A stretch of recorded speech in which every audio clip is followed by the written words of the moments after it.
Hey guys, Dov here, back with another underrated unit for Total War Warhammer 2. Today we're talking about a unit that I have talked a lot of crap about, and that is White Lions. We've got things in slow-mo, and I'm actually going to pause here because these White Lions are faced with the mythical aggro Dawi Vanguard with mass miners and rangers. Normally I would go with more rangers in this, but let's take a look here. We've got 5 regular miners, 5 with blasting charges for sort of a double layer defense. We've got, what, 6 rangers, 1 Bugman's?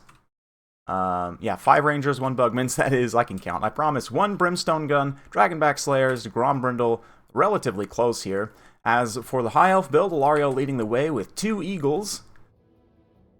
Yeah, technically both of these builds are illegal by banner rules, but it's a lot of fun, so we're going to watch it anyway. Noble on a Chariot here. We've got 5 White Lions? Yeah, 5 White Lions, Swordmasters of Hoth, a couple Archers, and a White Lion Chariot of Trace.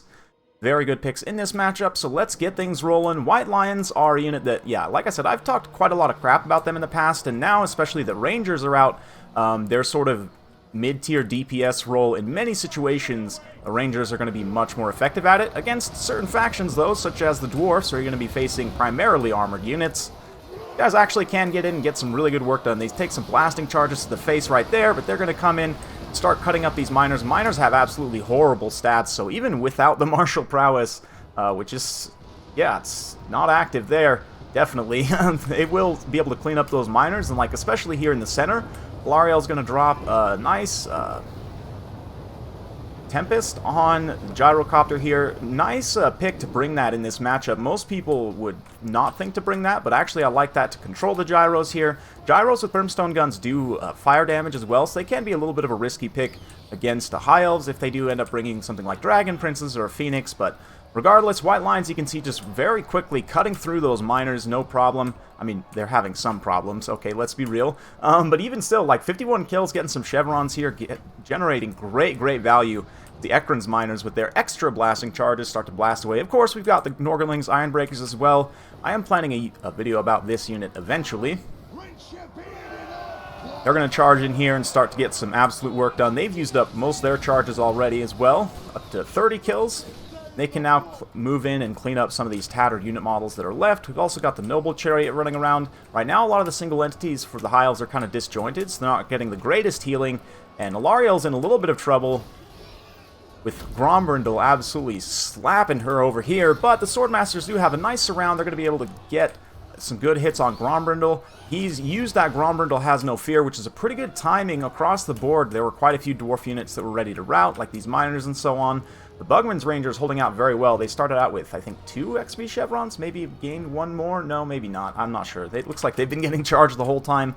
Tries to heal up this Eagle over here. The Dragonback Slayers will be able to run in there and shut down that Eagle once more. Yeah, maybe a little bit of a waste of a star there. Regardless, Ilariel herself routes. She did manage to get an Earthblood extended, and because she's an elf, she's got pretty good leadership. She will be able to rally. The Gyrocopters are going to try and chase her off, though. Very nice play from the Dwarf player to try and do that. She comes back, though, just barely on the edge of the range. Grombrindle is going to get wrecked by these Swordmasters. Swordmasters are a unit, I'm trying to figure out what exactly I want to name it, because they're not necessarily underrated. Like most people, if anything, I would say they're maybe overrated, but I'm thinking I might do a new series about, like, specialist units, which I guess you could call the White Lions sort of specialists, but they are generalists in a way, right? There are a handful left over here. One nice thing, too, they're decently fast for heavy infantry. I mean, 33 is not amazing, but for something in this armor class, it's actually okay. And the Miners, obviously, at 28 are going to be slower, so the White Lions can chase effectively Dwarf infantry. They also have a little bit of missile resistance as well, which definitely comes into play in this matchup. The fact they have Woodsmen also means in certain very niche situations on specific maps, you might want to take them if you're going for a very Woodsman-centric build so that you can fight in the forest more effectively.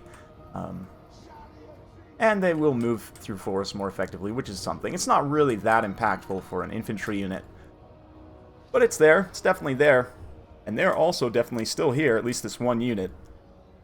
This unit over here as well. Yeah, 74 kills in an XP chevron, 115 2 XP chevrons. I mean, granted, they are fighting miners, which is kind of like like an ideal unit for them to fight, but looks like a little bit of a dropped attack order here. Bugman's Ranger is also a unit I'm planning to do video about soon, because they are an awesome unit that I don't see often enough. Norgrimling's Ironbreaker still holding out here, up to 88 kills at this point. They've basically finished off all those tattered white lines that were kind of in this area. Now the Dwarfs are starting to stabilize a little bit. They're chasing here with these miners, the Archers. The Archers, though, 36 speed, will easily be able to outrun the miners. Not going to be able to catch them, so, you know, is it worth it to zone them out for this amount of cost? It's hard to say, but with these white lines in pursuit here, they might actually be able to catch up and clean up these miners despite, you know, how tattered they are. There's still 32 models left here, 47 melee defense, and only 20 melee attack from the miners.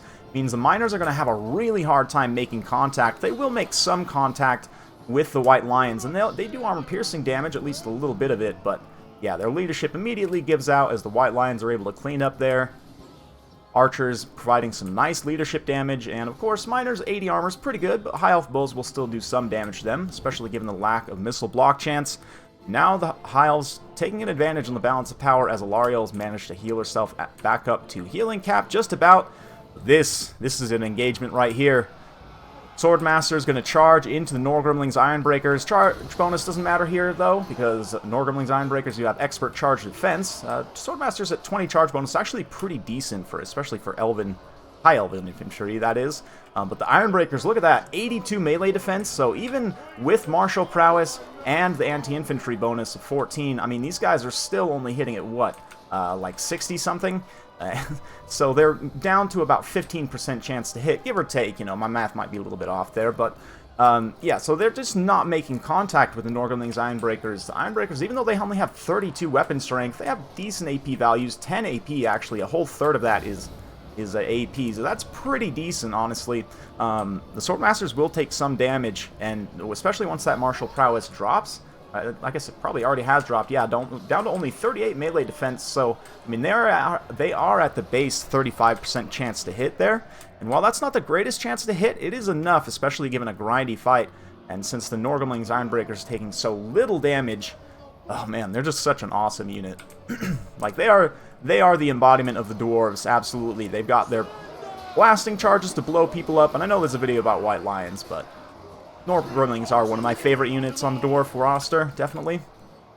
Speaking of the White Lions, though, they move in to engage these Slayers in a very tattered engagement. Unfortunately, there's these Rangers around as well, so the White Lions just too tattered here, though. Up to 110 kills, 2 XP chevrons, absolutely excellent.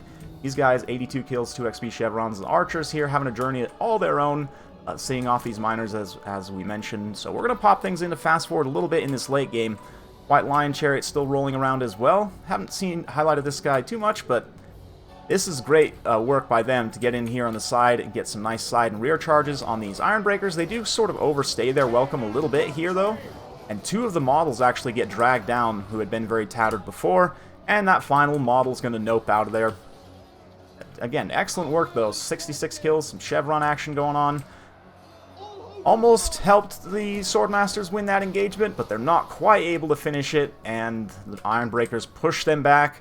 Let's check out these Ironbreakers. 139 kills, and considering that this elf army was pretty small to begin with, yeah, 593 kills. So far, you know, this Norgrimling's Ironbreakers has killed about a fifth, moving on to about a quarter.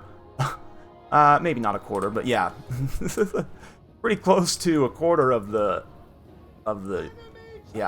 kills here of the models on the High Elf army, and that's just impressive, to be honest. They're going to now move in and mop up the rest of these White Lions, although they did countercharge there. They have their 8 charge bonus. The White Lions will get their 18, but yeah, White Lions, without that anti-infantry bonus, I mean, their attack's okay, but they're going to get pushed off by these Ironbreakers. They do get an Earthblood. I don't think it's going to save them, though. I mean, Alarielle has to use it on something, and, I mean, I might have used it on those Swordmasters instead, or maybe if you could try and get it on that Lion Chariot, but, yeah, choosing it to use there, it's kind of a bang-bang play. Very minor decision-making, but, yeah, saving it, I think for the Lion Chariot would have been the best, since it's not really a single entity, but low model count, has a lot of healing cap space left. I would imagine you get good value that way, but it is what it is. Lion Chariot's going to move forward, clean up these miners. Nope, it nopes out. So, in fact, yeah, the heal would have at least let it get that charge on those miners. But thankfully, the High Elf player here does have these Archers still. They're going to push forward. Norgrimlings, Ironbreakers, Dragonback Slayers, and these Rangers are all that's left. Of course, Norgrimlings, Ironbreakers are basically like a lord, pretty much, in terms of their power level and leadership. They are just absolutely resolute, will fight to the last. And 159 kills there. Keep it in fast forward as the archers make their way forward. They've used up a lot of their ammo in the kiting of the miners there, which is not the greatest value, but they can move up and try and finish things off here. Going after the unshielded units is a good idea, but also, I mean, the Ironbreakers don't have the best missile block chance, to be honest. If anything, that of their defensive stats, that's maybe the biggest letdown, is only 35% missile block. Granted, 125 armor means the high elf bows are going to do pretty negligible damage against that when they do get hits, but they're able to drop like a model there, drop another model there, kind of pick off a few more of these dwarfs as they approach. Every little bit helps when you're facing a unit that is almost unkillable. Norgrimlings, Ironbreakers are definitely best defensive unit in the game. Spoiler alert for the video I'm going to be doing about them. The Lions, the highlight of this video, are off the table. Now it's just left to the archers and Alariel to clean things up. So we'll keep it close. This unit now out of ammo. Oh man, a unit of archers having to charge Norgrimlings, Ironbreakers. This is just a bad day if you're an elf. Which is a good day if you're dogs, so I'm happy. Very good battle too, that also makes me happy. Danger close shots from the archers might actually hit Alariel. They're going to have to be a little bit careful. It looks like they intentionally overshoot a few of those. Oh no, they're shooting at this guy. Okay. He pulls up back into the air. He gets shot in the back. What a way to go for a Slayer. Shot in the back by an elf. That's terrible. That is a grudging right there. Will these Ironbreakers be able to just beat down all of these archers and tank it out, though? Let's have a look. These archers maneuver around to the side. The Ironbreakers try and disengage to chase them, which is actually a good play. They're able to break those archers there. Alariel throws in a heal. She's going to now try and charge a little bit there. They have like one more volley left on these archers, so it's literally going to come down to Alariel plus 2 archers in melee. And, oh no, these white lines, there are still some white lines on the field here. Oh, nope, never mind. Yeah, maybe using the Earthblood on them would have been nice as well there, but I don't know, Alariel is kind of out of range, to be honest. But the Ironbreakers, at this point, surrounded by elves, just dying 1,000 cuts. I mean, when they're surrounded, they are going to have some of their melee defense mitigated, right? So, they still do take some hits. You can see infrequently, given the fast forward, but any hits they do take at this point are bad. Alariel comes in with her 62 charge bonus. She actually can make pretty good contact with the Ironbreakers, and is able to squeak out the win there. Super, super close game. Big thanks to Jerry for sending that one in, and awesome game. I mean, what can I say? We've got a Dawi full Vanguard, we've got Grombrindle, we've got Swordmasters doing well, we've got White Lions cleaning house for the most part, all also getting blasted by blasting charges, though. Yeah, 241 kills, so, yeah, like, what is that? Close to a third? Pretty, I can't math right now. It's a lot of the Dwarf army. A good percentage of it, like a good proportion of the, the High Elf army was killed by the Ironbreakers. Let's just stop and take a minute to appreciate that. Granted, they were cleaning up a lot of tattered unit models, but still, awesome stuff. Archers did a great job, even though they ended up kiting out the miners, which isn't the greatest value at the end of the day. They still did okay, and they were able to, you know, come back in the late game and get their value there. White Lion Chariots, of course, also did great. Really, honestly, great kill spread across the High Elf army. It was a pretty large Dwarf army, so there was a lot of models to kill, but just awesome stuff across the board. White Lions, definitely, this is a matchup where they can shine. Let's go ahead and just talk a little bit about White Lions. Why haven't been the biggest fan of them in the past, but they can be good in the right situation and in the right build. So, mid-tier Great Weapon units are kind of in an interesting place where, like, some of them are really good, but most of them are not. So if we compare to other comparable units, the obvious comparison first is for Chaos Warriors with Great Weapons. Although I will say Chaos Warriors with Great Weapons are absolutely a better unit. I mean, primarily because of the difference in HP and the extra armor makes them much more survivable. They are a bit slower, but their stats, they are worse technically with martial prowess, but they're just better baseline, right? And they also have a little bit more weapon strength and charge bonus and just overall better stats, right? Leadership is the same. They do lack the Woodsman and the missile resistance, but Chaos Warriors with great weapons are a unit that you will see pretty often, and they're probably the best unit in this class. Spoiler alert also, if I end up doing a video about them. Thinking of other sort of mid-tier great weapon units, though, I mean, I guess you could maybe include Foot Squires in that, although Foot Squires are pretty awful. Like Empire, Great Sword Specialists in particular, they're not as useful as all-rounders like White Lions. They're not generally as useful. Yeah, Executioners are kind of higher tier Great Swords, so that's not the best comparison. Great Swords, again, same thing. They're Great Swords specifically, right? Which means they're going to be anti-infantry. But the cost-wise, they're pretty comparable to White Lions. You know, armor, they do have a little bit more HP as well, and that kind of brings home the point of why I'm not the biggest fan of White Lions. Their HP is pretty low, and they only have 75 models. Great Swords have 90 unit models. I mean, Chaos Warriors also only have 75, but it's that low HP that really makes a difference, especially given that, you know, the martial prowess is leadership dependent, and it's pretty easy to get these guys, like, charged or something.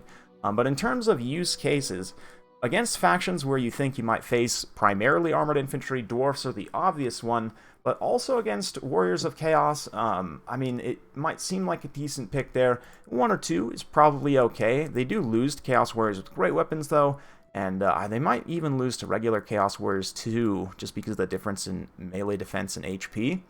I don't know, I'd have to do some testing, but Chaos is a potential matchup where you might see them a little bit, or if you want to use them to support cavalry engagements, they are a little bit faster, I think, than the Silverin Guards, right? Let's check that. Might be wrong here. Oh, Silverin Guards are actually exactly the same speed, which is pretty sad. With White Lions, I feel like should be a little bit faster. Loose formation kind of helps them support cav engagements, but honestly, you're probably better off to take Silverin Guard and Spears. Yeah. But again, against certain factions, they can do well, and even against factions where you might not face a lot of armored infantry, they are pretty good chaff cleaners as well, just because they have good armor, and even if they don't necessarily need the armor piercing damage, they can clean out a lot of chaff units. Like, they'll absolutely beat state troops, right? And flagellants. So this is a matchup where you could potentially bring a couple White Lions to help you win the infantry fight. Again, you probably don't want to go too heavy on that. And also, another matchup where it seems a bit counterintuitive, but is actually very strong, is against Vampire Coast. The missile resistance comes into play heavily here, and they can beat all of the zombie infantry. They even trade pretty well with Depth Guard because of the armor-piercing damage, and at least if they have their martial prowess active, they have pretty good stats in comparison, at least decent. And likewise, they also trade very well against things like the Rotting Prometheans, you know, the few armored units that your opponent will bring to stop you up. Like Rotting Leviathan. Again, they're not going to beat this thing, certainly. They'll die horribly to it, but they'll at least get some hits in, you know, while fighting it, certainly. And those hits being primarily armor-piercing damage, it's quite nice, right? So, like Vampire Coast, definitely I would say Dwarfs, both are good options. Empire as well, you might want to take a couple. Bretonnia, it's a little bit harder to protect them against, and since Bretonnia is going to have a little bit more of a cavalry focus, and your own, like, spearmen can beat most Bretonian infantry. Yeah, I mean, they're not... I don't know that I would recommend them too much in that matchup. I think there you obviously just want to max Spears and Silverin Guard, because that's just, you know, obvious against Bretonnia with all their cav. And yeah, for other matchups, let's see here. Against Vampire Counts, potentially as well, although I don't know, they might get charged by Knights and other things and just kind of go down there. Tomb Kings might be pretty decent, I would say. They'll trade well against Constructs and all of the Skeleton Infantry as well, so yeah, I would definitely say Tomb Kings and Coast, Dwarfs for sure, Empire, maybe some others too. I don't know. You guys let me know your thoughts in the comments down below. Lizardmen historically has been one where they've been pretty good because they trade decently against Saurus, and they also, you know, get some good damage against the dinos as well. But let me know what you guys think in the comments down below. Hopefully you guys enjoyed watching this. If you do like this sort of content, be sure to like, subscribe, hit that bell notification. Every time I upload a new video, you'll be notified. Thanks again for watching, and we'll see you next time.